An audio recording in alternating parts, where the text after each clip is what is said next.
It's a beautiful morning and a great day for making compost tea. In this bin, I've got compost that's been around for quite a while. It's a mixture of dead leaves, horse manure, and some pine straw.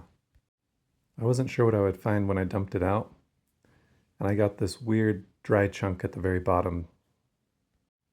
As I inspected the compost, I was pretty happy to find a lot of fungi activity.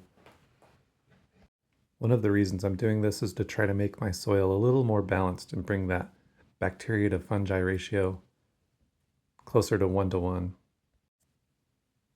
I scooped about 5 or 6 cups of the compost into this strainer bag. This amount should be more than enough for a 5-gallon bucket. You can see my setup here. I have an air pump on the left, and I have a glass of molasses next to it, and then I've got my 5-gallon bucket. I filled that up with water 24 hours in advance so all the chlorine and other things could evaporate. I tie the bag of compost closed and start dunking it into the water and kind of massage the water into the bag and the microbes out. Then I take that cup of molasses and fill it up with some of the water just to mix it in and make it a little easier to distribute throughout the bucket. I aimed for about a tablespoon, but I think, as you'll see, that was too much food.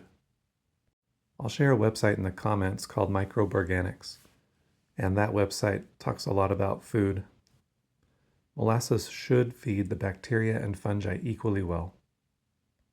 Once I've massaged the compost into the water and fed it, then I put the air pump hoses in and it starts to move the water. In order to maintain the appropriate oxygen amount, you need a pump that can put out about 200 gallons per hour.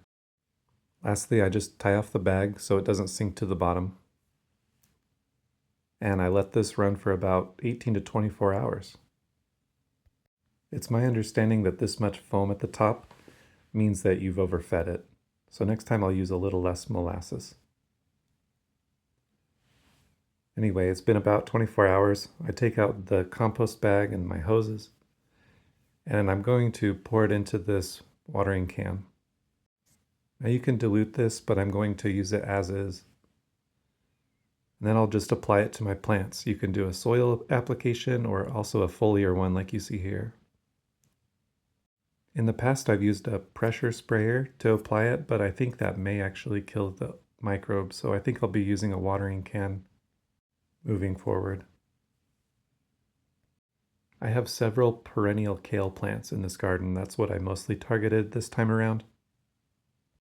And I follow that up with a nice watering to get those microbes all mixed into the soil.